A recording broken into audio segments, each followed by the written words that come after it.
আসসালামু আলাইকুম। তো আজকে আরও একটি সহজ নিয়মে এবং সহজভাবে দ্রুত সময়ের ভিতরে আপনারা কীভাবে একটি সালোয়ার কাটিং করতে পারবেন সেই ভিডিওটি দেখানোর চেষ্টা করলাম। তো মনোযোগ সহকারে ভিডিওটি দেখতে থাকুন। তো প্রথমত কাপড়টি 4 ভাঁজে ভাঁজ দিয়ে নেবেন এবং উপরে যদি কাপড়টি অসমান থাকে তাইলে সমানভাবে কাটিং করে নেবেন। তো এখানে আমি রাবার ঘরের জন্য 2 ইঞ্চি কাপড় রেখে আমি দাগটি দিয়ে নিচ্ছি।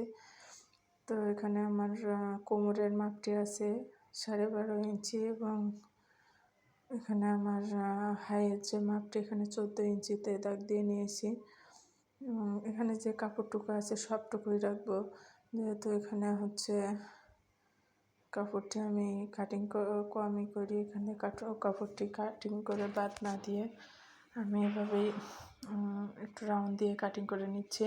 তো এখানে যেহেতু প্যান্ট কাট হবে তার জন্য ওই যে সামনের অংশে 2.5 ইঞ্চিতে দাগ দিয়ে নেবেন, তারপরে 1/2 ইঞ্চি সেলাইয়ের জন্য রাখবেন। রেখে মোহরিতে যে মাপটা আছে সেই মাপ অনুযায়ী আপনারা মোহরিটি নিয়ে নেবেন, নিয়ে সেলাইয়ের জন্য 1 ইঞ্চি কাপড় রাখবেন, রেখে কাটিং করে নেবেন। এই তো আমি সহজে কাটিং করে নিচ্ছি।